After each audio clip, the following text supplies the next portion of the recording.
नमस्कार विद्यार्थियों, कैसे हैं आप सभी। मैं डॉक्टर आलोक जैन, भूगोल विभाग श्री गोविंद गुरु राजकीय महाविद्यालय बांसवाड़ा से महाविद्यालय के इस YouTube चैनल में आपका स्वागत और अभिनंदन करता हूं। छात्रों, पिछले कुछ दिनों से हम उद्योग से संबंधित चर्चा कर रहे हैं और औद्योगिक भूगोल के अंतर्गत हमने औद्योगिक भूगोल का सामान्य परिचय, इसका अर्थ, परिभाषा, विषय क्षेत्र और अंत में हमने टॉपिक पढ़ा था औद्योगिक भूगोल की अध्ययन विधियां या उपागम। आज का जो टॉपिक है उसमें हम उद्योगों की स्थापना को प्रभावित करने वाले महत्वपूर्ण कारकों की बात करेंगे। ऐसे कौन कौन से कारक हैं जो उद्योग स्थापना को प्रभावित करते हैं। तो आइए हम देखते हैं आज के इस टॉपिक में फैक्टर्स ऑफ इंडस्ट्रियल लोकेशन अर्थात औद्योगिक अवस्थिति के प्रमुख कारक। औद्योगिक अवस्थिति के कारकों में हम बात करेंगे। किसी स्थान पर उद्योग की उपस्थिति निश्चित कारणों से होती। ऐसा नहीं है कि किसी की भी इच्छा हो गई और उद्योग लगा दिया। कोई न कोई ऐसे कारण होते हैं जिनकी वजह से उद्योग किसी निश्चित स्थान पर स्थापित होता है। किसी उद्योग की स्थापना में कोई एक कारक काम नहीं करता है, बल्कि एक से अधिक कार्य उसको प्रभावित करते हैं, इसलिए उनको महत्व दिया जाता है। और उन सभी कारकों को जो कि उद्योग को प्रभावित करते हैं उनके बारे में जानकारी प्राप्त करना आवश्यक है। किसी उद्योग को स्थापित करने से पूर्व उसके स्थान का चयन महत्व रखता है, अर्थात किस स्थान पर उद्योग लगाए जाए। हमेशा उद्योगपति अधिकतम लाभ न्यूनतम खर्च पर प्राप्त करने का प्रयास करता है और ऐसा तभी संभव है जब वह एक उपयुक्त स्थान का चयन कर सके। तो उद्योगपति को अधिकतम लाभ प्राप्त हो सके, इसीलिए यह आवश्यक है कि उत्पादन में कुल लागत न्यूनतम हो और अधिकतम लाभ मिल सके। अर्थात उत्पादन की प्रक्रिया में जितना भी खर्च हो रहा है वो कम से कम होने पर ही उद्योगपति अधिक से अधिक लाभ कमा सकता है। उद्योग विभिन्न कारकों की उपलब्धता के अनुसार स्थापित होता है। जैसा कि मैंने पहले भी बताया था, कोई एक कारक उसे प्रभावित नहीं करता है, कई कारकों का प्रभाव पड़ता है, लेकिन जिसका सर्वाधिक प्रभाव होता है उसके अनुसार उसकी स्थापना पर जोर दिया जाता है। एक उद्योग की स्थापना में उसके विकास और उसके संचालन में महत्व रखने वाले कारकों को निम्नानुसार विभाजित किया जा सकता है। तो अब हम बात करते हैं कि ऐसे कारक किस तरह से विभाजित किया जा सकते हैं। सामान्य रूप में इन कारकों को हम दो भागों में बांटेंगे। उद्योग अवस्थिति के कारक कौन से हैं? एक जो भौगोलिक कारक हैं और दूसरे अभौगोलिक कारक, जिनका संबंध भूगोल या भौगोलिक दशाओं से है। जिन्हें भौगोलिक दशाएं अधिक प्रभावित करती हैं वे भौगोलिक कारक हैं, और भौगोलिक दशाओं के अतिरिक्त अन्य कारक जो उद्योग की स्थिति पर प्रभाव डालते हैं वे अभौगोलिक कारक कहलाते हैं। पहले हम ये समझेंगे कि भौगोलिक कारक कौन कौन से हैं और किस तरह से उद्योग की स्थापना को प्रभावित करते हैं। जैसे कच्चा माल। कच्चा माल क्या होता है? जब किसी भी वस्तु का निर्माण उद्योग में किया जाता है तो उस वस्तु को तैयार करने से पहले उसका एक कच्चा पदार्थ आवश्यक होता है और वो हमें प्रकृति प्रदान करती है। जब उसी कच्चे माल का उद्योग में नवीन रूपांतरण होता है, उसको नवीन स्वरूप में ढाला जाता है, तो उस पदार्थ का मूल्य, उसकी गुणवत्ता बढ़ जाती है। तो कच्चा माल बहुत इम्पोर्टेंट फैक्टर होता है। आगे हम इस पर और चर्चा करेंगे। पहले हम कौन कौन से कारक हैं उन पर बात कर लेते हैं। दूसरा पॉइंट शक्ति है। शक्ति अर्थात किसी भी उद्योग को चलाने के लिए ऊर्जा की आवश्यकता होती है। ऊर्जा कई तरह की होती है। शुरुआत में जब उद्योग का विकास नहीं हुआ था तो पशुओं से शक्ति प्राप्त की जाती थी, मानव शक्ति। धीरे धीरे लकड़ी जलाकर शक्ति प्राप्त की गई, कोयला, पेट्रोल, प्राकृतिक गैस, जल विद्युत, परमाणु ऊर्जा, ये शक्ति के कई रूप हैं। तो किस स्थान पर किस तरह की शक्ति उपलब्ध है अथवा किस उद्योग को कितनी शक्ति की आवश्यकता है, उसके अनुसार उद्योग की स्थापना निर्धारित की जाती है। कुछ उद्योग ऐसे होते हैं जिन्हें कच्चे माल अधिक प्रभावित करते हैं, तो कुछ ऐसे होते हैं जिन्हें शक्ति अधिक प्रभावित करते हैं। तो उस उद्योग की विशेषता और अधिकतम लाभ की स्थिति देखते हुए उद्योग स्थापित होता है। इस पर भी हम आगे चर्चा करेंगे। इसके साथ ही अन्य जो भौगोलिक कारक हैं उनमें जल, यातायात या परिवहन और उसके विभिन्न साधन या मार्ग, श्रम भी एक बहुत ही महत्वपूर्ण कारक है, इस पर भी हम आगे विस्तार से बात करेंगे। बाजार एक इतना महत्वपूर्ण तत्व है जो किसी भी उद्योग के विकास में या उसको संबल प्रदान करने में आवश्यक होता है, क्योंकि यदि किसी वस्तु का उत्पादन आपने कर लिया लेकिन उसे खरीदार नहीं मिलेगा या उसका उपयुक्त मूल्य देने वाला कोई नहीं मिलेगा तो आप उद्योग अधिक समय तक नहीं चला पाएंगे। इसलिए एक उपयुक्त बाजार की आवश्यकता भी जरूरी है। तो ये मुख्य रूप से भौगोलिक कारक हैं। इन सभी कारकों को हम अभी आगे और पढ़ेंगे, केवल अभी हमने सामान्य परिचय देखा। इसके अलावा अन्य भौगोलिक कारकों में भूमि या धरातल, उस प्रदेश की जलवायु जहाँ वो स्थापित हो रहा है, सकेंद्रण अर्थात किसी एक स्थान पर उद्योगों की स्थापना, और भौगोलिक निश्चेष्टता अर्थात किसी वजह से एक स्थान पर निरंतर लोग उद्योगों का आकर्षित होते रहना, ये अन्य भौगोलिक कारक हैं। इन पर भी हम आगे के वीडियो में बात करेंगे। नेक्स्ट आता है अभौगोलिक कारक। अभौगोलिक कारकों में राजनीतिक कारक, राजनीति, सरकार की नीतियाँ, सरकार के निर्णय किसी उद्योग की स्थापना को बहुत अच्छे से प्रभावित करते हैं।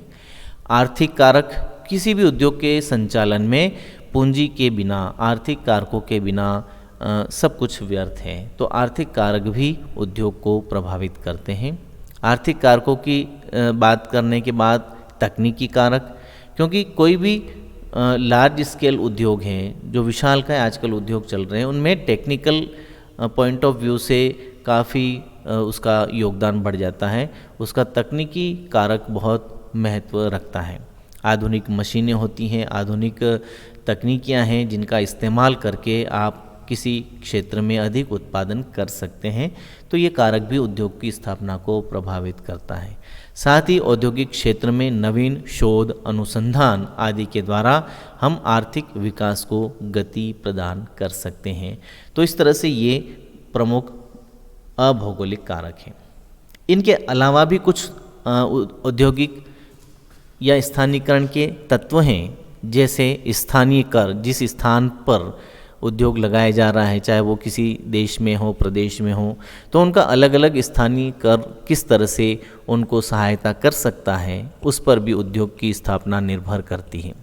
सरकारी नीति एवं निर्णय, जो भी हमने बात की थी, एकत्रीकरण के लाभ, सामाजिक प्रवृत्ति, स्थान विशेष का समाज, वहाँ के लोग, उनकी विचारधाराएं, उनकी रुचियाँ भी उद्योग या उत्पादन प्रक्रिया को प्रभावित करती हैं। जलवायु आदि तो हमने पहले ही ले लिया है।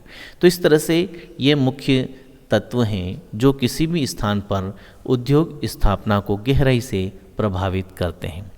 इनमें से कुछ महत्वपूर्ण टॉपिक पर हमें बात करनी है, जिसमें भौगोलिक कारकों में एक है आपका कच्चा माल। जो किसी भी उद्योग जिसमें कच्चे माल या तो किसी में एक लगता है या किसी में एक से अधिक लगता है, तो वो उस तरीके से उस उद्योग को प्रभावित करता है। हम ये कह सकते हैं कि कच्चे माल की अनुपस्थिति में किसी भी प्रकार का उत्पादन संभव नहीं है। उद्योग में या कारखानों में उत्पादन प्रक्रिया होती है, लेकिन उसका मूल आधार जो होता है वो कच्चा माल होता है। सभी प्रकार के उद्योगों में किसी न किसी प्रकार की निर्माण प्रक्रिया या श्रृंखलाबद्ध क्रियाएं संपन्न होती है। किसी भी कारखाने की स्थापना वहाँ की जाती है जहाँ कच्चा माल कम खर्च पर लाया जा सके और उसकी पूर्ति निरंतर एवं निर्बाध रूप में होती रहे। कच्चे माल की उपलब्धि और उस पर होने वाले परिवहन खर्च से प्रभावित हुए बिना कोई भी नहीं रह सकता है। तो इस तरह से उद्योगपति ये देखता है कि मुझे व्यर्थ परिवहन खर्च नहीं करना पड़े। तो ऐसी स्थिति में कच्चे माल की इम्पोर्टेंस बढ़ जाती है। तो हम ये कह सकते हैं कि किसी भी उद्योग की सबसे पहली और महती आवश्यकता कच्चा माल होता है और विनिर्माण उद्योग का आधार कच्ची सामग्री या कच्चा माल को इसी वजह से कहा जाता है। कुछ उद्योगों में एक ही प्रकार की कच्ची सामग्री इस्तेमाल की जाती है। जैसे कुछ उदाहरण हम देखें तो लकड़ी, फर्नीचर उद्योग में लकड़ी कच्चा माल है, वस्त्र उद्योग में सूत है ना। तो इस तरह से यहाँ पर एक ही प्रकार का कच्चा माल है। जबकि कुछ उद्योग, जैसे हम लौह इस्पात की बात करें तो लौह इस्पात उद्योग में लौह अयस्क, कोयला, चूना पत्थर, मैग्नीज आदि कई प्रकार की कच्ची सामग्रियों का इस्तेमाल किया जाता है। तो ऐसी स्थिति में इसकी स्थापना, इसकी लोकेशन को चयन करना काफ़ी महत्वपूर्ण हो जाता है। गुण के अनुसार इन कच्ची सामग्रियों में भिन्नता हो जाती है। कुछ कच्चे पदार्थ ऐसे होते हैं जिनका निर्माण प्रक्रिया में या उत्पादन की प्रक्रिया में वजन क्षय हो जाता है, वजन का नाश हो जाता है। तो ऐसी स्थिति में जब हम कच्चे माल के स्रोत के निकट उद्योग लगाएंगे तो हमें व्यर्थ परिवहन खर्च वहन करने से बच जाएंगे। और यदि किसी और स्थान पर लगाएंगे तो कच्चे माल के पदार्थ में क्षय हो रहा है, वजन कम हो रहा है, तो ऐसी स्थिति में हमें परिवहन खर्च, अनावश्यक बोझा हमें ढोना पड़ेगा। तो ऐसी स्थिति में जिन कच्चे पदार्थों का निर्माण प्रक्रिया में वजन कम हो जाता है उन स्थानों पर हम उद्योग लगाने का प्रयास करते हैं। और ऐसे कच्चे पदार्थ जिनका निर्माण प्रक्रिया में वजन कम नहीं हो सकता है उन्हें हम दूर भी या किसी और स्रोत के निकट भी लगा सकते हैं। तो इस तरह से कच्चा माल अलग अलग रूपों में किसी उद्योग की स्थिति को प्रभावित करता है। कुछ उदाहरण हम देख सकते हैं। जैसे लोह इस्पात उद्योग मैंने बताया, उसमें लोहा और कोयला इसकी अधिक मात्रा में इस्तेमाल किया जाता है। लेकिन जब उत्पादन होता है तो ऐसी स्थिति में कई गुना अधिक वजन का क्षय हो जाता है। तो इसलिए हम कह सकते हैं कि लोह इस्पात उद्योग एक कच्चे माल से प्रभावित उद्योग है, वजन नाश वाला उद्योग है। जैसे हम चीनी उद्योग की बात करें, उसमें गन्ना एक कच्चा पदार्थ है, तो उसके लिए गन्ने के आसपास उद्योग लगाना लाभदायक होगा, क्योंकि उसमें भी कच्चे माल का व्यर्थ पदार्थ अधिक निकलता है और उसका व्यर्थ परिवहन खर्च से बचने के लिए हमें कच्चे पदार्थ के निकट उद्योग लगाना आवश्यक है। इसके विपरीत जिन कच्चे पदार्थों का भार उत्पादन प्रक्रिया में एक समान रहता है, कम नहीं होता है, तो ऐसी स्थिति में हम उद्योग कच्चे माल के अलावा भी किसी स्रोत पर लगा सकते हैं। ऐसे उद्योगों को हम बाजार के निकट भी स्थापित कर सकते हैं। जैसे सूती वस्त्र उद्योग, इसका एक उपयुक्त उदाहरण हम बता सकते हैं। भारत में सूती वस्त्र के जो उद्योग हैं वो कपास उत्पादन क्षेत्रों के साथ अन्य स्थानों पर भी पाए जाते हैं, जो इस बात की पुष्टि करते हैं। जिन उद्योगों में एक से अधिक भारी कच्चे पदार्थ का उपयोग होता है उसे दो या अधिक कच्ची सामग्री स्रोत के निकटवर्ती किसी एक उपयुक्त स्थान पर लगाते हैं ताकि दोनों का परिवहन खर्च बचाया जा सके। लोहा इस्पात उद्योग में भी ऐसा संभव है, क्योंकि उसमें भी खनिज लोहा, कोयला, चूना पत्थर आदि का उपयोग किया जाता है। इनके अलावा जो हल्के या कीमती कच्चे माल हैं, ऐसे उपयोग करने वाले उद्योग के स्थानीयकरण पर कच्ची सामग्री स्रोत का प्रभाव बहुत कम या नहीं के बराबर होता है। जैसे आभूषण या घड़ी उद्योग या इलेक्ट्रॉनिक्स आदि।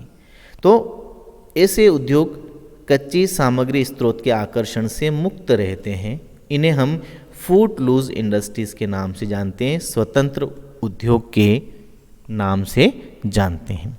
तो छात्रों, ये था आपका कच्चा पदार्थ और उसकी प्रमुख विशेषताएं जो किसी उद्योग को अपनी ओर आकर्षित करती है। कच्चे पदार्थ का आकर्षण स्तर भी अलग अलग होता है।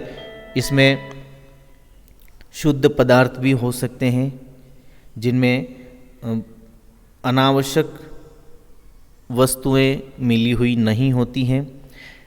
मिश्रित पदार्थों में वजन कम हो जाता है।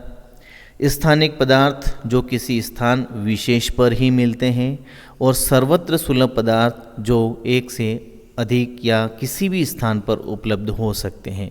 ये अलग अलग कारक हैं जो उद्योग स्थापना को प्रभावित करते हैं।